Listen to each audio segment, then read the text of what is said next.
Hey sports fans, welcome to 2017.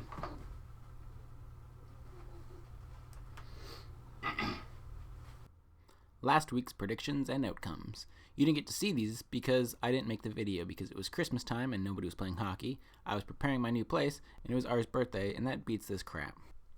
The Stone Kelsos were going to beat the Ice-Based Sharks, but that's not true. They lost by a lot. I'm Batman was going to beat the Swamp Rabbits, and they did. Good on me. I got one right. The Melbourne Mustangs going to beat Tripped on the Blue Line, and again they did. I'm doing good. South Park Cows going to beat Secret Snake Club, and they did. Look at me go. The King Captain's going to beat Panic at the Disco, and they didn't. So that's just sad. Rubber Pucky's going to beat Derbytron, and they did. I almost nailed the whole thing. And now, this week's actual predictions. For the first time ever, I'm predicting the Stone Kelsos continue to stay in 12th place. I'm Batman will beat the South Park Cows. The Melbourne Mustangs are gonna trample the Swamp Rabbits. As of recording this, they're already 42.2 to 17.4. The Ice-Based Sharks are gonna beat the King Captains. The Secret Snake Club is gonna take out Derbytron. Tripped on the Blue Line is gonna beat Panic at the Disco. Transition. Having a look at the draft pick trades, we can see by evidence here that the South Park Cows traded round 7 to the Swamp Rabbits for round 5. And we can see that marked here on the draft picks. We can see the South Park Cows traded round 5 to I'm Batman's round 2, which we can also see right here. And here we can see that the South Park Cows traded round 13 to the Swamp Rabbits for round 3, which we can see right here. Now, we've got some few new trades, as evidenced by this snapshot. Panic at the Disco traded round 5 to Ice-Based Sharks for round 2.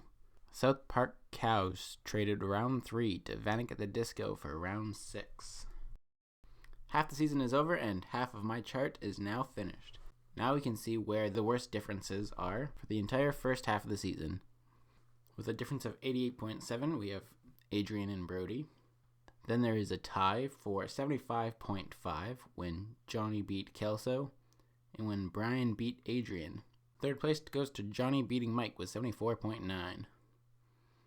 Then Jazz beating Kelso with 73.6 and Brian beating Craig with 72.5. So let's have a look at the average differences between the teams. Each base is about 14.285. So depending on what color you are, says where you fit in about a plus or minus 14 gap. So we can see that Johnny is 2 spaces or 2 colors away from everybody else. Jeff is only 1 color away from everybody else in the positive direction, and I am actually 1 deviation away from everybody else in the negative direction. Therefore, Johnny is killing everybody, Jeff's doing better than everybody, and I'm doing slightly worse than everyone, which explains why I'm in 12th place. Well, that's all we have for today's show. Make sure you come back next week when I'll probably do something a little bit better based on my new setup. See ya. That fucking sucked.